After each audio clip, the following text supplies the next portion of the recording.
ทธศักราช 2522 และที่แก้ไขเพิ่มเติมมาตรา 140 ให้อำนาจเจ้าพนักงานจราจรในการว่ากล่าวตักเตือนหรือเปรียบเทียบปรับผู้กระทำความผิดกฎจราจรก็เป็น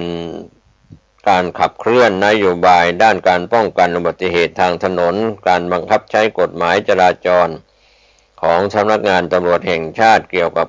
การว่ากล่าวตักเตือนประชาชนก่อนออกใบสั่งทุกข้อหาที่เจ้าพนักงานจราจรมีอำนาจปรับโดยมีการบันทึกประวัติผ่านระบบ PTM เป็นไปอย่างมีประสิทธิภาพยังสั่งการให้ทุกหน่วยสร้างความรู้ความเข้าใจกับเจ้าหน้าที่ตำรวจจราจรผู้ปฏิบัติเกี่ยวกับการออกใบสั่งผ่านระบบ PTM และนำไปปฏิบัติให้ถูกต้องโดยให้ดำเนินการว่ากล่าวตักเตือนเป็นอันดับแรกก่อนออกใบสั่งทุกข้อหาที่เจ้าพนักงานจราจรมีอำนาจปรับในห้วงเดือนมกราคมถึงเดือนมีนาคม 2569 และเมื่อพบว่าเป็นการกระทำความผิดซ้ำให้ออกใบสั่งบังคับใช้กฎหมายตามปกตินอกจากนี้ยังได้มอบหมายให้คณะทำงานเสริมสร้างภาพลักษณ์ตำรวจจราจรและกองสารนิเทศเร่งประชาสัมพันธ์ให้ประชาชนรับทราบถึงการสร้างเสริมวินัยและการเคารพกฎจราจรเพื่อสร้างความตระหนักรู้และลดการกระทำผิดกฎหมายจราจรทางด้านพลตำรวจโทนิธิธรจินตกานนท์ผู้การศึกษาในฐานะหัวหน้าคณะทำงานเสริมสร้างภาพลักษณ์ตำรวจจราจรสจร.ตร.ขอประชาสัมพันธ์ให้พี่น้องประชาชนได้รับทราบตามมาตรการดังกล่าวพร้อมขอความร่วมมือในการรักษาวินัยจราจรเพื่อร่วมกันลดอุบัติเหตุและสร้างความปลอดภัยบนท้องถนนอย่างยั่งยืนขอขอบคุณไทยรัฐออนไลน์รายงานข่าวหัวข้อข่าวสั่งตำรวจจราจรทั่วประเทศเตือนก่อนจับถึงเดือนมีนาคมนี้หากพบทำผิดซ้ำออกใบสั่งทันทีข่าวคืบหน้าจะได้รายงานเพิ่มเติมไปทางด้านข่าวตึกไทยในต่างจังหวัดที่สูงเป็นอันดับหนึ่งตึกในต่างจังหวัดของประเทศไทยที่มีความสูงมากที่สุดในปัจจุบัน5อันดับอาคารที่สูงที่สุดในเขตต่างจังหวัดของประเทศไทยอันดับ1 Reflection จอมเทียน Beach Ocean Front Tower อาคารแห่งนี้มีความสูง252เมตรหรือ827ฟุตเป็นอาคารชุดพักอาศัยขนาดใหญ่ตั้งอยู่ริมชายหาดจอมเทียนตำบลนาจอมเทียนอำเภอสัตหีบจังหวัดชลบุรีพัฒนาโดยบริษัทเมเจอร์ดิเวนคอร์ปเมนต์โครงการประกอบด้วยอาคารสูง2หลังก็ได้แก่อาคารโอเชียนฟรอนต์เป็นอาคารหลักที่มีความสูงโดดเด่นปัจจุบันได้รับการจัดอันดับให้เป็นตึกที่สูงที่สุดอันดับ8ของประเทศไทยและสูงสุดอันดับ1ในพื้นที่นอกกรุงเทพมหานครสะท้อนบทบาทของเมืองพัทยาในฐานะแหล่งพัฒนาอาคารสูงระดับประเทศครับในส่วนอันดับ2 The Politan Aquara The Politan Aquara มีความสูง 214.3 เมตรหรือ703ฟุตเป็นอาคารคอนโดมิเนียมสูง61ชั้นตั้งอยู่ริมแม่น้ำเจ้าพระยาในจังหวัดนนทบุรีโครงการประกอบด้วยอาคาร A และอาคาร B รวมจำนวนยูนิตทั้งสิ้น 2,741 ยูนิตอาคารแห่งนี้ได้รับการจัดอันดับเป็นอาคารที่สูงที่สุดในจังหวัดนนทบุรีและเป็นอาคารที่สูงที่สุดในเขตจังหวัดปริมณฑลเมื่อไม่นับรวมกรุงเทพมหานครก็อยู่ในอันดับที่21ของอาคารสูงที่สุดในประเทศไทยอาคารอันดับ3 North Point South Tower North Point 1อาคาร North Point 1มีความสูง 205.1 เมตรเทียบหรือ673ฟุตเป็นอาคารที่พักอาศัยตั้งอยู่ในเมืองพัทยาอำเภอบางละมุงจังหวัดชลบุรีโดยตั้งอยู่ห่างจาก ชายหาดวงอมาตย์ประมาณ80เมตรปัจจุบันอาคารแห่งนี้เป็นตึกที่สูงเป็นอันดับ2ของเมืองพัทยารองจากรีเฟกตันจอมเทียนและอยู่ในอันดับที่24ของประเทศไทยแสดงถึง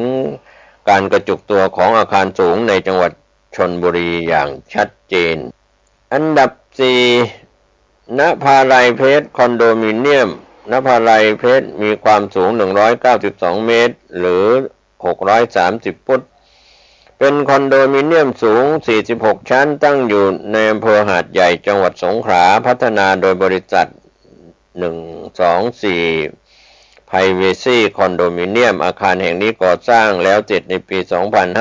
2542และมีความสำคัญอย่างยิ่งในระดับภูมิภาคเนื่องจากเป็นอาคารที่สูงเกิน150เมตร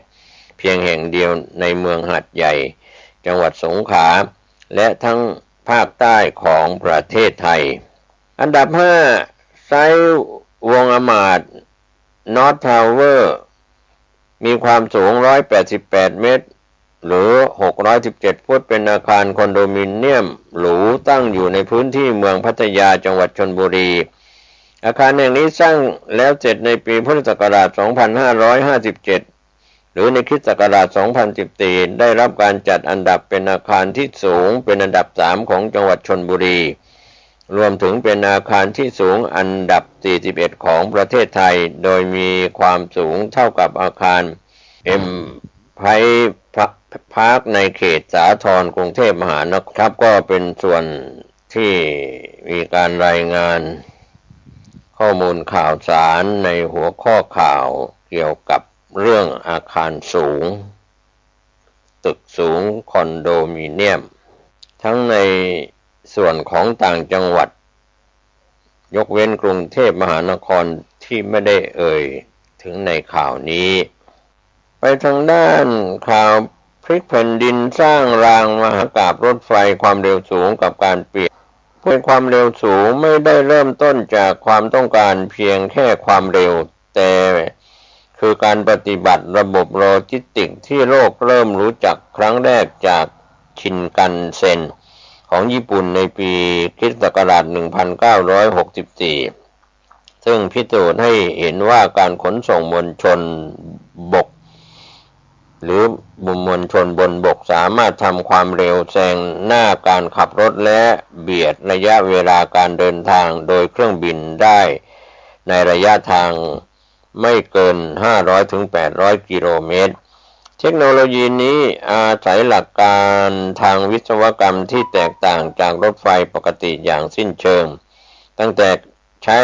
รางมาตรฐานขนาด 1.43 เมตรซึ่งกว้างกว่ารางเดิมของไทยเพื่อรองรับแรงเหวี่ยงและเสถียรขณะวิ่งด้วยความเร็วสูงถึง250-350กิโลเมตรต่อชั่วโมงจนถึงการออกแบบหัวขบวนตามหลักอากาศพลศาสตร์เพื่อลดแรงต้านและเสียงรบกวนขณะแหวกอากาศด้วยความเร็วเหนือจินตนาการรถไฟความเร็วสูงในประเทศไทยปี 2569 ในปีนี้โครงการรถไฟความเร็วสูงไม่ใช่เพียงแค่ภาพวาดในกระดาษอีกต่อไปแต่คือเมกะโปรเจกต์ที่กำลังเปลี่ยนภาพลักษณ์ของประเทศผ่าน2เส้นทางยุทธศาสตร์หลักเส้นทางแรกคือสายไทยถึงจีนหรือเส้นทางสายอีสานซึ่งเปรียบเสมือนเส้นเลือดใหญ่ที่จะเชื่อมกรุงเทพเข้ากับคุนหมิงผ่านสปป.ลาวโดยในเฟสแรกช่วงกรุงเทพมหานครถึงนครราชสีมามีการก่อสร้างสถานีใหญ่อย่างสถานีกลางกรุงเทพอภิวัตน์ที่ออกแบบมาเป็นศูนย์กลางระบบรางที่ใหญ่ที่สุดในอาเซียนขณะที่ช่วงนครราชสีมาถึงหนองคายกำลังเร่งแผนการก่อสร้างเพื่อให้ทันการเชื่อมต่อกับรถไฟลาวถึงจีนที่เปิดให้บริการก่อนหน้านี้ซึ่งจะทำให้การขนส่งสินค้าและผู้คนจากใจกลางกรุงเทพไปถึงชายแดนจีนใช้เวลาเพียงไม่กี่ชั่วโมงส่งผลให้ไทยกลายเป็นแลนด์บิดทางบก ที่สำคัญที่สุดของภูมิภาคทันทีรถไฟความเร็วสูงเชื่อม3สนามบินอีกหนึ่งเส้นทางที่ถูกจับตามากที่สุดก็คือรถไฟความเร็วสูงเชื่อม3สนามบินดอนเมืองถึงสุวรรณภูมิถึงอุตภเปาซึ่งเป็นหัวใจสำคัญของโครงการ EEC โครงการนี้มีความพิเศษทางวิศวกรรมตรงที่อยู่ในการบูรณาการโครงการเดิมเข้ากับระบบใหม่จะใช้ระบบจ่ายไฟฟ้าเหนือหัวที่สามารถทำความเร็วสูงสุดได้ในเขตเมืองโครงสร้างนี้จะเปลี่ยนจากภาคตะวันออกของไทยให้กลายเป็นมหานครไร้พรมแดนนักธุรกิจสามารถตื่นเช้าที่กรุงเทพเดินทางไปประชุมที่ระยองและกลับมาพักผ่อนที่บ้านได้ภายในวันเดียวอย่างสะดวกสบายนอกจากนี้ในปี 2569 ยังมีการอัปเดตสำคัญเกี่ยวกับสายเหนือเชียงใหม่ที่ทางญี่ปุ่นได้นำผลการศึกษาความคุ้มค่าและเทคโนโลยีชินกันเซ็นรุ่นล่าสุดมาหารือเพื่อปรับใช้ให้เข้ากับภูมิประเทศที่มีภูเขาของไทยซึ่งต้องอาศัยการขุดอุโมงค์และการสร้างสะพานที่มีความแม่นยำสูงความท้าทายมหาศาลการมีรถไฟความเร็วสูงไม่ได้แลกมาด้วยความสะดวกสบายเพียงอย่างเดียวแต่ยังมาพร้อมกับความท้าทายมหาศาลทั้งในเรื่องของงบประมาณการลงทุนที่สูงนับแสนล้านบาทต่อเส้นทางและความยั่งยืนทางการเงินที่ต้องพึ่งพาการพัฒนาพื้นที่รอบสถานีให้กลายเป็นย่านเศรษฐกิจใหม่ที่ดึงดูดผู้ใช้งานหากมองในแง่สิ่งแวดล้อมนี่คือทางออกของการลดคาร์บอนฟุตพริ้นท์ที่ดีที่สุดเพราะรถไฟความเร็วสูงหนึ่งขบวนสามารถบรรทุกผู้โดยสารได้มหาศาลด้วยการใช้พลังงานไฟฟ้าซึ่งสะอาดกว่าน้ำมันเชื้อเพลิงหลายเท่าตัวการเกิดขึ้นของโครงข่ายนี้จึงไม่ใช่แค่เรื่องของความเร็วแต่มันคือการกระจายโอกาสทางเศรษฐกิจจากส่วนกลางไปสู่ภูมิภาคและการวางรากฐานให้ประเทศไทยก้าวเข้าสู่การเป็นศูนย์กลางคมนาคมของอาเซียนอย่างเต็มภาคภูมิก็เป็นเรื่องราวที่ทางทีมข่าวได้รับรายงานข่าวในหัวข้อข่าวพลิกแผ่นดินสร้างรางมหากาพย์รถไฟความเร็วสูงกับการเปลี่ยนโฉมประเทศไทยข่าวขึ้นหน้าจะได้รายงานเพิ่มเติมวันนี้ข่าวชาวบ้านหมดเวลาลงผมเกษตรเพชรมิตรบรรณาธิการข่าว9 นิวก็ขอบคุณพี่น้องสื่อสารมวลชนทุกแขนงสาขาทั้งสื่อไทยสื่อเทศข่าวภายในประเทศข่าวจากต่างประเทศโดยเฉพาะข่าวภายในประเทศไทยในส่วนภูมิภาคและในส่วนต่างจังหวัดก็ตามที่มีอยู่ในทุกภูมิภาคของประเทศไทยและส่วนกลางกรุงเทพมหานครที่ทางสื่อสารมวลชนทุกแขนงสาขารายงานข่าวในรอบ24 ชั่วโมงท่านติดตามข้อมูลข่าวสารใช้วิจารณญาณในการรับข้อมูลขอบคุณท่านที่ติดตามรับชมรับฟังข่าวชาวบ้านขอบคุณช่องทางในการกระจายข่าวชาวบ้านจากวิทยุกระจายเสียงภาคปกติและวิทยุออนไลน์ทีวีออนไลน์ในช่องทางของโซเชียลมีเดียท่านเสพข่าวอย่างชาญฉลาดรอบด้านให้ท่านติดตามข้อมูลข่าวสารอย่างทันเหตุการณ์และรอบด้านข่าวเฟกนิวข่าวบิดเบือนหรือข่าวปลอมนั้นมีอยู่ก็ฝากถึงกระทรวงดิจิทัลเพื่อเศรษฐกิจและสังคมได้ติดตามข่าวเฟกนิวข่าวปลอมที่ไม่ได้เสนอข่าวข้อเท็จจริงให้เป็นประโยชน์ต่อภาคประชาชนที่บริโภคข่าวโดยทั่วหน้ากันสวัสดีครับยมศรัทธาท่านผู้ฟังทั้งหลายทุกท่านทุกคนวันนี้รายการปกิณกะแห่งธรรมะ